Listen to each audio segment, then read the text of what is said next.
აი აქედან იწყება სრულიად ახალი ერა ჩვენ ცხოვრებაში. საზოგადოება შეხვდა თითქოს რაღაცა ისეთ, რასაც ელოდებოდა.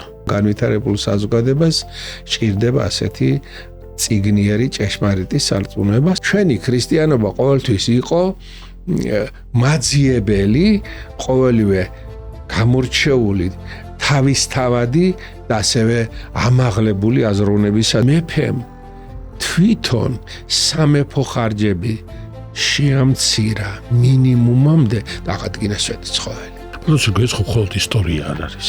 ეს არის რაღაცა ისეთი, რამაც განსაზღვრა იდენტობა. ყველაზე მძიმე პერიოდში აი 1700 წლიანობა არ წყდება. 1917 წლის 12 მარტს აღდგა საქართველოს ეკლესიის ავტოკეფალია. აღარ ვართ მონა, არამედ აზნაური. ეს სიტყვები ახლადარჩეულ კათოლიკოს პატრიარქ კირიონ მეორეს ეკუთვნის. რაზე იდგა ეს ყველაფერი? საქართველო ეკლესიამ შემოიტანა პირველად ეს ტერმინი. საქართველოს მეფე ბაგრატ მესამე.